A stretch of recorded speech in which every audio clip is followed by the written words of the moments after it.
पुत्रदा एकादशी की कथा। भद्रावती नाम के राज्य में एक सुकेतुमान नाम के राजा राज्य करते थे।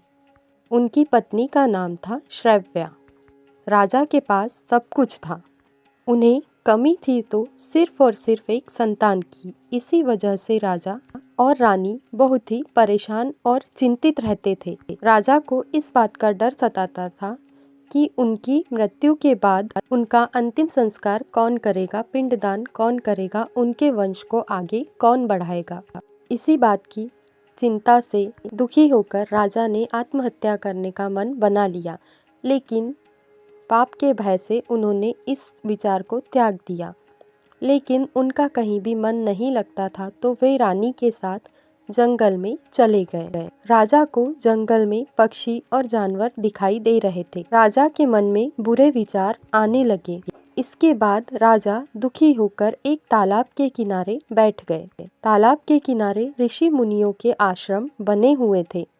राजा ऋषि मुनियों के आश्रम को देखकर बहुत खुश हुए और आश्रम में गए।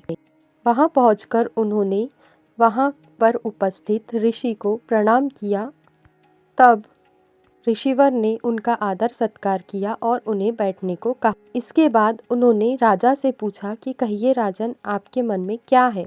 तब राजा ने अपने मन की बात, अपनी चिंता को ऋषिवर को बताया। तब ऋषिवर ने राजा की बात सुनकर राजा से कहा, राजन, आपकी समस्या का एक समाधान है।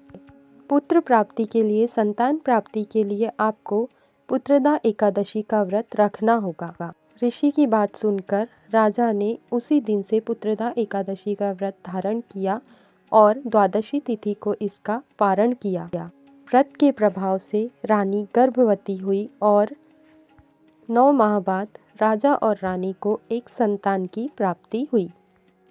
इस व्रत के प्रभाव से जो भी संतान की इच्छा रखता है, उसे संतान की प्राप्ति होती है।